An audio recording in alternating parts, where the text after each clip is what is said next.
mereka menemukan pemandangan yang sangat mengerikan. Halo Pips, selamat datang di YouTube channel gue. Salam kenal buat kalian yang baru aja mampir.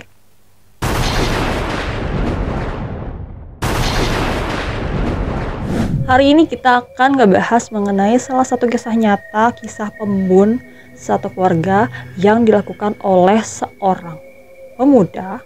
Nah, kisah nyata inilah yang kemudian diangkat menjadi layar lebar dengan berbagai macam judul. Namun judulnya masih ada satu kata itulah. Ya, itu adalah Amityville. Jadi kita mau ngebahas mengenai kasus Amityville. Amityville merupakan salah satu distrik atau desa yang terletak di pantai selatan Long Island, Amerika Serikat. Tepatnya di negara bagian New York.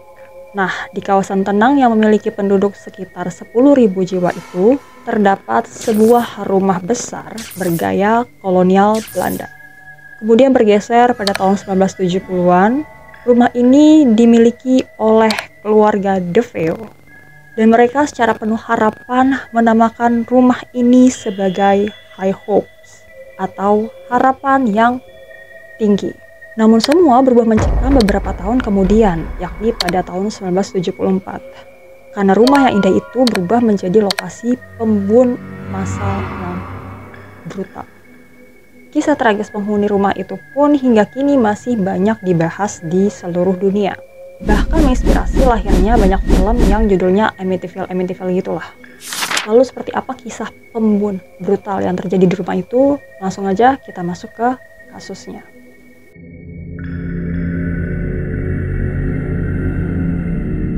Saat itu pada hari naas, yakni 13 November 1974, sekitar pukul 18.30 waktu setempat, itu ya kira-kira sore lah ya, maghrib. Seorang pemuda bernama Ronald DeFeo Jr. yang saat itu berusia 23 tahun tiba-tiba menerobos Henry's Bar yang letaknya sekitar satu blok di dekat rumahnya yang ditempati bersama keluarganya, yakni High Hopes yang tadi gue bilang. By the way, rumah ini terletak di kawasan elit lah, di kawasan orang-orang kaya di Ocean Avenue. Nah, si pemuda ini, si DeFeo Jr. ini tiba-tiba langsung teriak dong setelah dia sampai di Henry's Bar itu. Dia tiba-tiba teriak gitu dan mengatakan bahwa wah, seseorang ada yang telah menghabisi orang tuanya, si Louis dan Ronald DeFeo Sr. Nah, saat itu kan sore hari, tentu aja di Henry's Bar masih rame dong. Otomatis teriakan dari DeFeo Jr. ini bikin kaget dong, bikin panik loh. Ada kasus kayak begini gitu di sini. Nah, di sana kan juga pasti ada tetangga-tetangga yang juga pada mungkin ngopi lah atau minum-minum gitu loh. Kan namanya di US gitu kan. Mereka kaget dan langsung nyamperin lah si DeFeo ini. Ikutinlah si DeFeo ini pulang ke rumahnya. Mereka ngikutin tuh, ada beberapa tetangga yang ngikutin si DeFeo Jr. ini pulang ke rumahnya. Dan betapa kagetnya mereka saat sampai di rumah itu. Mereka menemukan pemandangan yang sangat mengerikan. Karena si para tetangga ini yang ngikutin tadi si DeFeo Jr. ini ke rumahnya itu melihat ayah dan ibu si DeFeo Jr. ini, yakni Louis dan juga Ronald DeFeo Sr. telah tewas di kamar tidur utama. Masing-masing terlihat ditembak 2 kali di bagian belakang. Melihat pemandangan yang sangat mengerikan ini, tentu saja para tetangganya langsung menghubungi polisi. Gak lama kemudian polisi pun akhirnya datang dan langsung melakukan pengecekan di dalam rumah itu. Di sana polisi ternyata nggak cuma menemukan jasad dari orang tua si DeFeo Jr. ini aja, namun juga adik-adiknya. Ada 4 jasad anggota keluarga lainnya yang juga ditemukan di rumah berlantai 3 itu. Di kamar tidur yang letaknya sama dengan kamar tidur orang tuanya DeFeo Jr. ini, polisi juga menemukan adiknya DeFeo Jr. yang bernama Allison, dan saat itu si Allison berusia 13 tahun. Si Allison ini juga dihabisi dengan cara ditembak. Ada 1 peluru yang bersarang pada bagian belakang kepalanya. Sedangkan di kamar lainnya yang juga terletak di lantai yang sama, terdapat mayat adik laki-laki DeFeo Jr. Namanya Mark, berusia 11 tahun. Dan juga John yang berusia 9 tahun. Keduanya juga ditembak dari belakang 1 kali. Lalu mayat dari seorang anak lainnya pun ditemukan di dalam rumah itu, yakni adik perempuan DeFeo Jr. yang namanya Dawn. Saat itu Dawn berusia 18 tahun. Jadi ini anak kedua dari keluarga itu. Ia ditemukan di kamar tidurnya di lantai paling atas rumah itu, berarti lantai 3 ya. Dan lagi-lagi dia ditemukan tewas dengan cara ditembak pada bagian belakang karena ada satu peluru yang bersarang di kepalanya. Jadi ini mungkin senjatanya memang hanya satu, yakni tembak pistol. Menariknya nih Pips ya, 6 korban ini ditemukan tewas di dalam kamar dan mereka mengenakan pakaian tidur. Jadi ada kemungkinan yang melakukan adalah orang dalam, orang terdekat mereka. Karena mungkin aja nggak ada perlawanan dilakukan pada saat mereka sedang tidur. Jadi kemungkinan mungkin itu malam hari atau satu hari sebelum tidur siang atau tidur tengah malam. Tidak ada indikasi yang menunjukkan bahwa korban ini melakukan perlawanan apapun. Sehingga ini menimbulkan spekulasi bahwa mereka semua dihabisi pada saat tidur. Ini yang tadi gue bilang.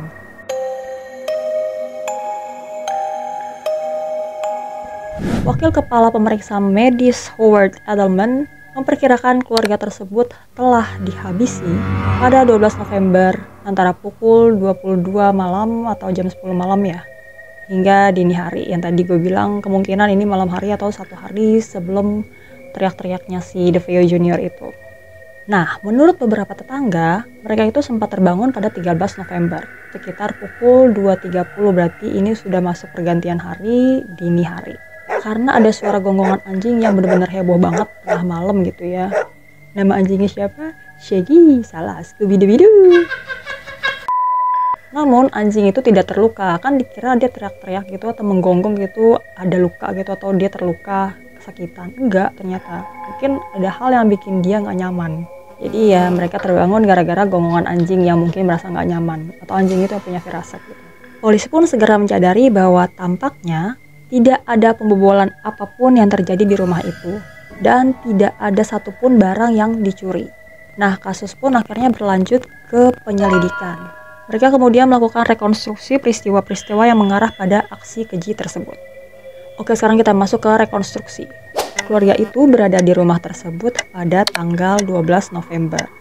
Dan keesokan paginya, si DeVeo Jr. ini meninggalkan rumah untuk bekerja di sebuah dealer mobil yang berlokasi di Brooklyn. Dealer tersebut milik dari kakeknya si DeVeo Jr. Dan si pemuda ini nih bekerja bersama sang ayah atau Ronald DeVeo Sr. yang memiliki posisi sebagai service manager. Kemudian sekitar jam 1 siang, si DeVeo Jr. ini meninggalkan pekerjaannya dan kembali ke rumah keluarganya di Amityville. Nah, sore harinya si DeVeo Jr. ini kemudian pergi ke Henry's Bar untuk sekedar minum-minum gitu sebelum kembali ke rumah. Hingga akhirnya pada sore. Sorry Pips ya, ini berisik banget ya, kita lanjut aja ya, nggak apa-apa ya, agak-agak berisik nih. Soalnya sore hari gue rame banget. Hingga akhirnya ayah keluar lagi dari rumahnya itu sekitar pukul 18.30 atau jam 6 sore, setengah 7 lah. Datang lagi dia ke Henry's Bar untuk ya teriak-teriak kalau tolong ini orang tua saya, ada yang membun keluarga saya atau membun orang tua saya gitu loh. Saat diinterogasi, si DeVeo Jr. ini menyatakan bahwa keluarganya adalah korban dari serangan sekelompok orang.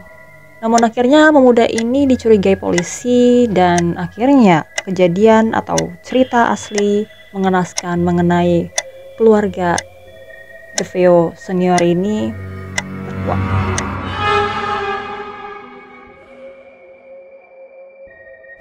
Si DeVeo Jr. ini akhirnya mengakui bahwa dirinya berpindah dari satu kamar ke kamar lain dan secara sistematis menembak dan menghabisi keluarganya menggunakan senapan Marlin kaliber 35. Ia pun akhirnya ditangkap dan didakwa menembak mati sang ayah, ibu, dan keempat saudara kandungnya. Orang gila. DeVeo Jr. Jadi ini yang bikin banyak sutradara akhirnya bikin film Amityville, tapi filmnya film horor. Si DeVeo Jr. ini memang sempat mengarang serangkaian versi cerita tentang apa yang terjadi di dalam rumah saat itu. Ia menyatakan bahwa adik perempuannya si Dawn ini telah menghabisi sang ayah, lalu ibu mereka yang merasa putus asa akhirnya balas menghabisi Dawn dan ketiga anak lainnya. Ini memang pinter ngakalin ini si DeVeo Jr. ini. Nah, berdasarkan omongan bohongnya ini di hadapan para penyidik, si DeVeo Jr. ini menuduh ibunya menembak dirinya sendiri.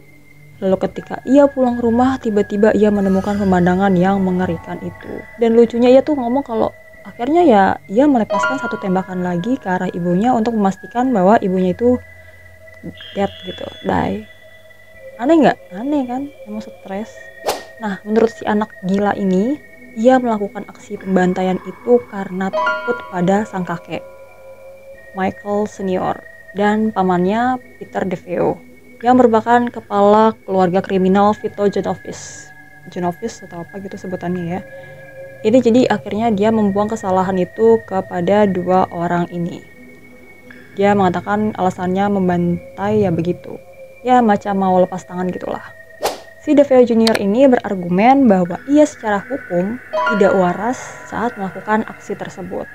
Ia bahkan mengklaim bahwa dirinya telah ditolak dari militer karena kondisi kejiwaannya yang terganggu itu. Jadi dia ini berupaya bikin seolah-olah kalau dia ini punya gangguan kejiwaan biar nanti kalau dihukum itu diringankan hukumannya. Namun JPU atau Jaksa Penuntut Umum di sana membantah dan menolak semua argumen yang diutarakan oleh si DeFeo Jr. ini. Karena pemuda itu diketahui adalah seorang pengguna aktif narkotika. Pengguna lah, bukan pengguna aktif sih, tapi pengguna lah. Nah, ternyata ada kemiripan ya, banyak orang gila juga nih yang ngelakuin aksi kejahatan, yang setelah dia ngelakuin aksi kejahatan, diinterogasi, ditangkap polisi, dia ngakunya dengar bisikan-bisikan aneh, bisikan-bisikan syaitan, ya itu kayak gitu tuh. Jadi si DeFeo Jr. ini tuh ngakunya mendengar suara-suara aneh selama beberapa bulan sebelum kejadian. Dia bilang tuh, setiap kali saya melihat ke sekeliling, tidak ada seorang pun yang di sana. Jadi pastilah yang berbicara pada saya. Masa ngakunya kayak gitu? Kasus kayak gini juga banyak kan ya kejadian di sini. Ngakunya dengar bisikan-bisikan tertentu gitu loh sebelum melakukan eksekusi. DeFeo Jr. ini pun akhirnya diadili atas kasus pembunuhan tersebut pada November 1975. JPU ya, yang tadi aku bilang jaksa penuntut umum tuh berteori bahwa ia menghabisi keluarganya agar bisa mencuri sejumlah besar uang dari dalam rumah itu. Asisten jaksa wilayah Gerald Sullivan menyatakan bahwa aksi pembunuhan tersebut dilakukan untuk uang yang besar. Bukan hanya beberapa ribu saja, namun ratusan ribu US dollar. Yang ternyata disimpan oleh keluarga itu atau oleh orang tua dari DeFeo Jr. ini di dalam sebuah kotak yang terkubur di lantai lemari di kamar tidur utama. Di lantai lemari. Maksudnya di lantai bawah lemari yang ada di kamar utama. Si Sullivan ini bilang kalau si DeFeo Jr. ini menginginkan uang itu untuk membuat banyak orang itu terkesan sama sosoknya si DeFeo Jr. ini dan bilang kalau wah lu kaya gitu ya, lu kaya monyet.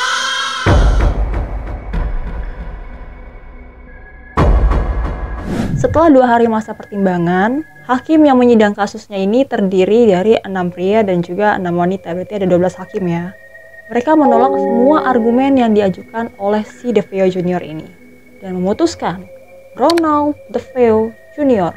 bersalah atas 6 aksi pembunuhan tersebut. Nah, meskipun persidangan telah menutup satu bab dari kasus ini, bab-bab lain pun mulai terkuak pada episode berikutnya. Ya, kita lanjut lagi ya. Masih panjang.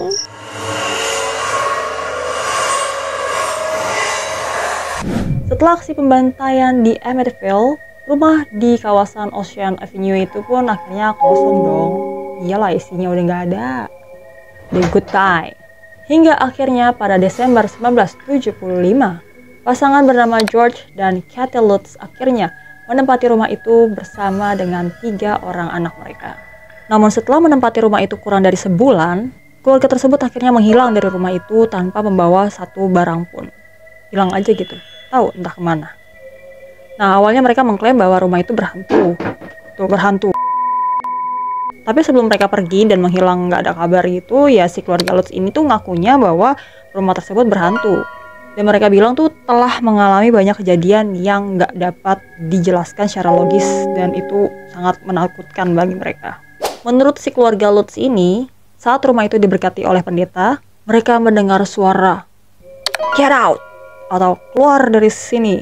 Itu menggema di rumah tersebut, entah itu suara dari mana. Mereka juga bilang kalau jendela di rumah itu tuh sering terbuka sendiri, nutup sendiri gitu. Apakah itu ada hubungannya dengan tung-tung sahur yang datang pada saat malam hari gitu, bangunin orang sahur? Ya kali. Oke, Fokus, fokus, fokus. Selain jendela yang buka sendiri, tutup sendiri secara tiba-tiba, itu ada juga pintu yang tiba-tiba copot dari engselnya tanpa ada yang nyentuh gitu. Gak cuma itu, si Katie Lutz ini juga bilang kalau pernah dia itu sempat melayang gitu. Melayang di atas tempat tidurnya. Lalu pada satu kesempatan si suaminya, si George ini tuh menarik dia ketika dia melayang gitu di atas kasur, terus ditarik ke bawah. Pas dilihat mukanya bukan muka dia, muka nenek gonjreng. Jadi mukanya kayak muka wanita tua gitu loh, bukan mukanya dia. Berubah mukanya langsung pas ditarik, dia melayang di atas tempat tidurnya, terus ditarik ke bawah sama si George, tiba-tiba mukanya berubah. Selain itu, selama musim dingin juga mereka diganggu oleh ratusan lalat yang berkumpul di dalam salah satu kamar tidur. Mereka juga mengklaim bahwa bagian dalam toilet itu tiba-tiba berubah menjadi warna hitam. Bagian dalam toilet maksudnya kloset kali ya. Airnya keruh gitu, berubah menjadi warna hitam. Hingga akhirnya pada suatu malam, si George ini melihat wajah babi bermata merah menyala berada di depan jendela kamar putrinya. Itu babi pemantan lu, Pips. Coba tebak, ayo, jangan-jangan mantan lu kan. Ihi. Maaf ya. Katie dan George ini bahkan ngotot kalau mereka tuh harus menemukan ruang rahasia di basement rumah tersebut. Padahal itu nggak termasuk dalam blueprint rumah itu. Dari Pips tadi gue lupa nyalain lampu yang satu lagi, jadi backgroundnya kurang bagus gitu ya. Maaf. Jadi mereka ini berasumsi bahwa ada ruang rahasia di rumah itu. Di sini mereka menuduh ruangan itu dicat berwarna merah pekat dan berbau khas darah. Terus si George ini saat ia melihat ke salah satu dinding, ia melihat bayangan seorang pria yang ia identifikasi sebagai Ronald DeFeo Senior. Jadi bapaknya si Ronald DeFeo Junior.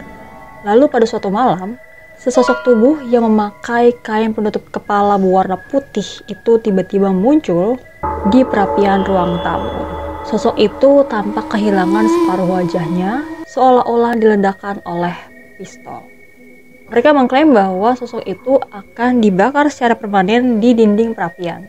Hingga pada 1977, J. Anson menerbitkan novel berjudul The Amityville Horror yang didasarkan pada cobaan berat yang dialami oleh keluarga George dan Katie. Banyak yang meyakini bahwa klaim yang disampaikan oleh keluarga Lutz ini tidak lebih dari hanya tipuan aja. Kendati demikian, kisah di Amityville Horror ini tampaknya menggugah imajinasi kolektif sebagian besar dunia, dan kisah pembantaian di Amityville ini tetap tidak tertandingi dalam sejarah panjang kisah kejahatan di Long Island. Rumah di Amityville tersebut saat ini telah menjadi objek wisata khusus dengan banyak orang yang penasaran dan fanatik terhadap hal-hal berbau paranormal.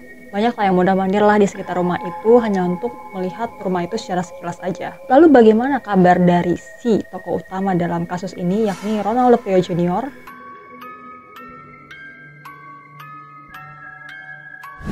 Pada 12 Maret 2021, Ronald DeFeo Junior meninggal pada usia 69 tahun di Albany Medical Center, hanya 2 bulan sebelum sidang pembebasan bersyaratnya yang dijadwalkan akan digelar pada Juli 2021. Namun penyebab kematiannya hingga saat ini nggak ada yang tahu. Mungkin aja ya kualat sama orang tua kali ya, jadinya dia mati, tapi nggak tahu juga. Jadi itu aja yang gue bisa bahas hari ini tentang kematian satu keluarga yang dihabisi oleh salah satu anggota keluarganya yang katanya sih mungkin mau menguasai harta keluarga itu ya. Pada akhirnya kisah ini menjadi viral dan banyak yang bikin filmnya gitu, Amityville. Malah bikin filmnya film horor, bukan film thriller gitu. Ya sudahlah, kita nikmati aja film yang beredar saat ini di dunia, ya kan? Sempat tonton gak lo? Kalau sempat tonton komen-komen ya kalau misalnya ada yang menarik gitu memang ceritanya. Menurut gue sih ya menariknya memang horor-horornya itu. Ya udah, itu aja.